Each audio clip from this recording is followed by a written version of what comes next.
So today we are gonna assemble a clutch hub, clutch, and primary drive on a 50 pan, 60, whatever, doesn't matter. Anyway, it's all the same. We're gonna install a clutch tamer. This is the good one. This is the one I recommend. This is the one all of us use. Basically the cup style. And yeah, so this is how we do it. So we'll start off by assembling our clutch basket and our hub here. We got the loose rollers. I love them. I've never had a problem with any of these before. They're kind of a pain in the ass, but they work good and actually help with the clutch tamer as well. So basically, get yourself some grease and lube up everything.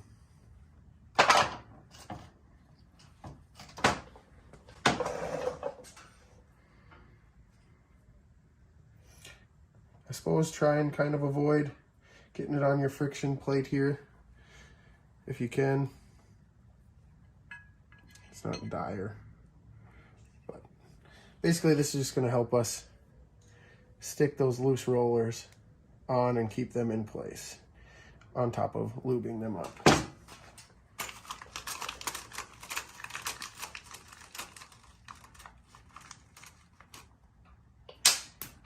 Make sure you drop a couple. You'll do that. Perfect.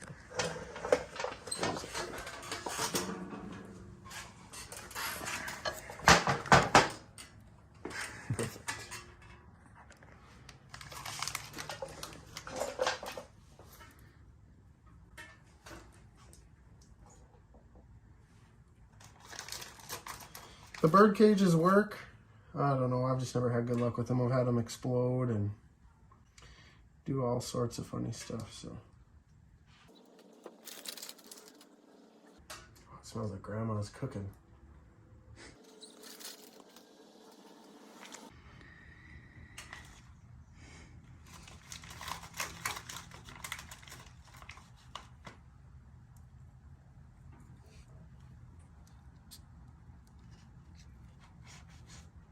Should have counted how many are in there.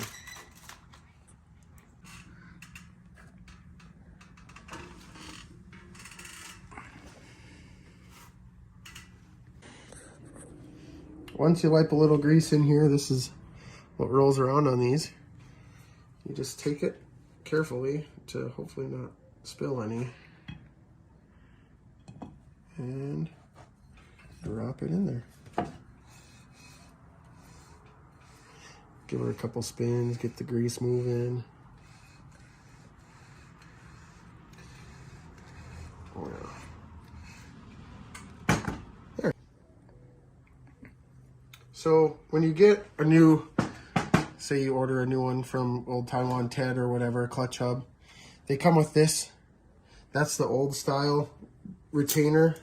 And what it does is it's supposed to hold your bearings in on your basket, on your hub. Well, with this new clutch tamer kit, don't need it. So with this kit here, comes with these two rings. Here's a little nylon ring, and what that does is that rides on, you put that on first, and that rides on the inside of your clutch basket here. Then you take your aluminum cover, throw that on too. And it comes with these shims, and that's what we're going to be using here today, because this cup is what holds your basket to your clutch hub so it doesn't walk when you engage it. So, and I do this all kind of by feel, and usually you can, it's a lot of on and off. God, this might be perfect without any shims.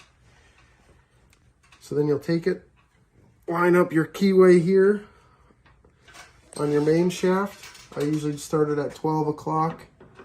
Kind of stick my finger back there and make sure until it gets started.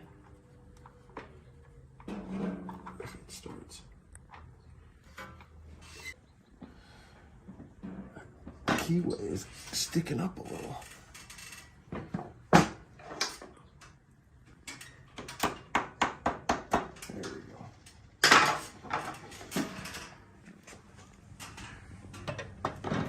So once I get this started on here, there it goes. We'll take our nut. Okay. Ready? Yeah. So you get this all in, you got your nylon and your aluminum thing, you kind of stuff that in there. And this is left-hand thread. And it's an 1.1/8" socket. So I get her started, hold it in place.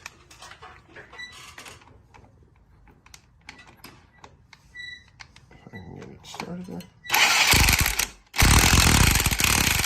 And you don't have to go crazy, just enough. A couple of good sugars. So now what we are checking for is in and out movement on the clutch hub on the basket. And actually this one needs no shims. So we'll run it like that. But I'll show you how this works. And it's a lot of on and off to get your shims set right. I know there's probably a spec you can use with a feeler gauge. I've always just done it by feel.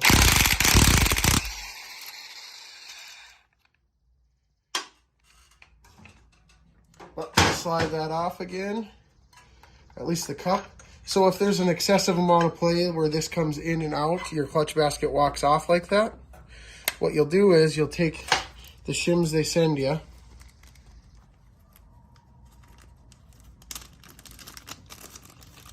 and you know, they come in all the same thickness. You just stack them if you need, but you put them on the outside here, and that'll bring this tighter onto your clutch basket here. So then when you put it on, it would hold it tighter, and then you'd have less walk.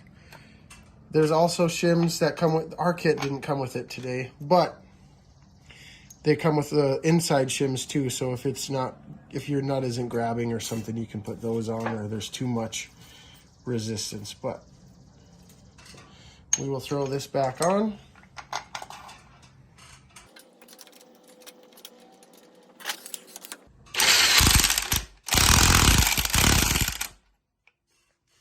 You don't have to go too tight. That might have been a lot too, but so we're looking at nice smooth play, not a lot of in and out. That's perfect. So what happens is when you pull your clutch without this kit, your whole clutch basket can move out with the clutch plates when they slide in here.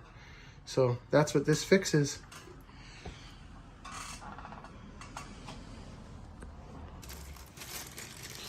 And with this kit also comes an extra or special steel here.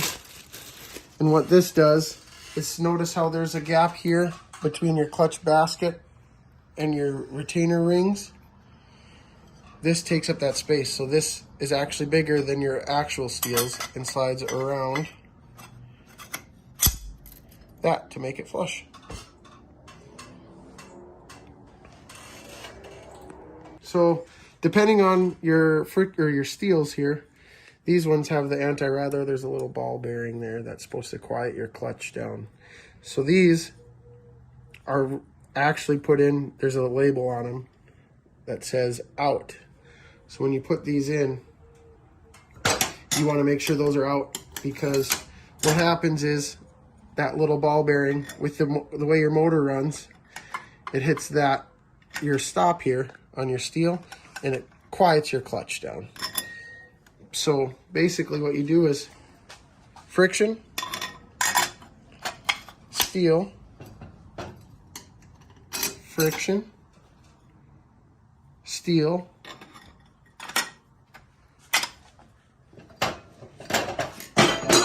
friction,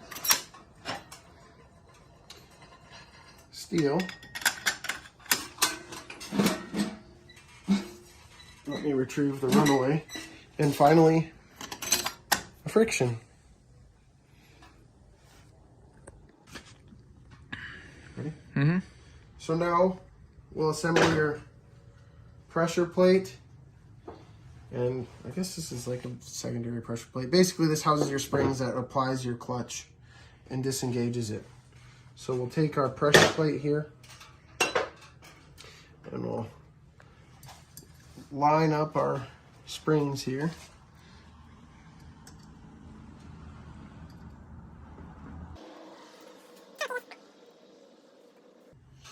Then you take your top pressure plate. There's a term for it, I can't remember. Line those up there, try and get your springs to line up there, and we'll take our adjuster screw here. And I like to pull it all the way out of the nut right away. And hopefully, oh, you gotta find a, that probably will do it.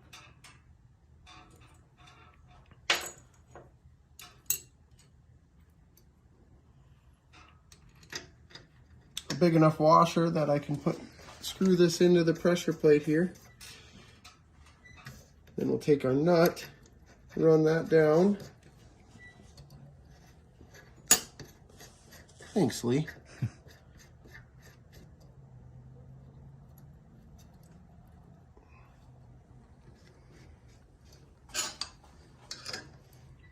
And compress those.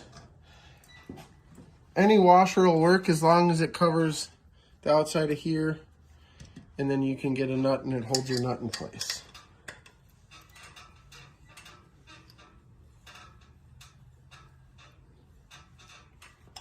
Then once those are all on and you kind of got them centered in here,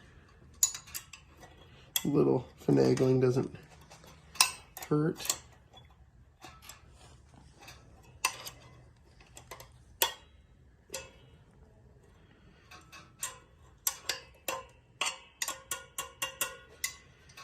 Then you take it and you slide it on, but you want these holes with the little tabs here on each one of your studs.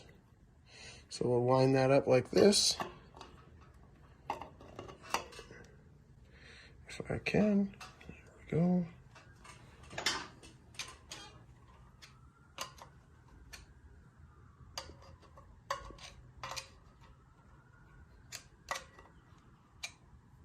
Okay.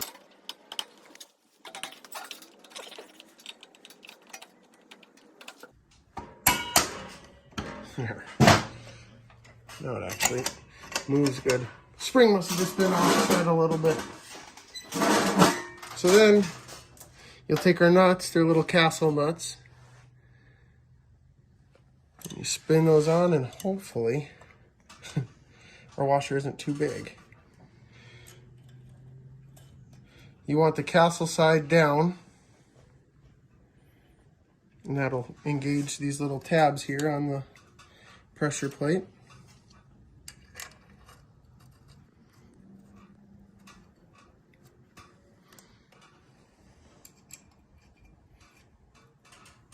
And once we get them started here, we'll back off our keeper here, get our washers out.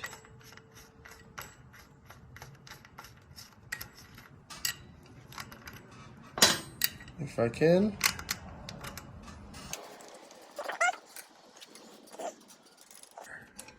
Slide that out. Get nice even pressure on all of them. Try and get them as close to the same depth out.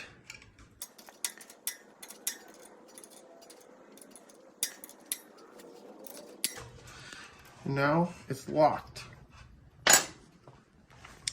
So then we'll run our adjuster screw in, and I always like to pull my clutch arm ahead, see how we're doing here.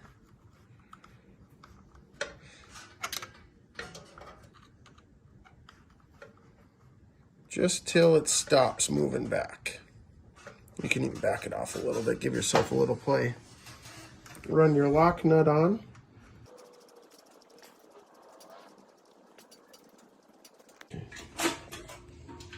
All right.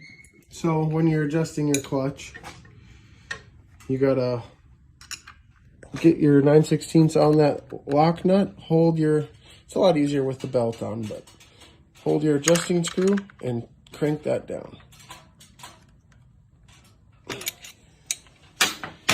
And then we'll put on our belt. Oh yeah, this will work just fine. So this one's a spline shaft. later pan. So that should just slide right on there. And you can do this with the trans loose. Right now we got the trans mounted hard. So we are going to see if we can't get this on without doing that.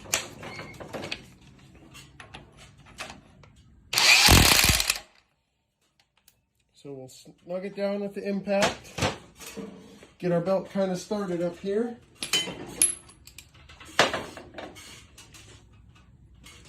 Suppose I need that adapter.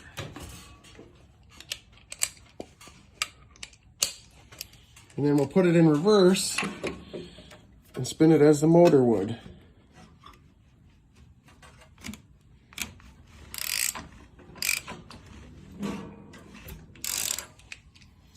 Couple little love taps with the rubber mallet, and we're on. So now that we have the clutch all installed, when we engage the clutch, should be able to spin the hub on its own. And then as you let out, no more. It's as simple as that.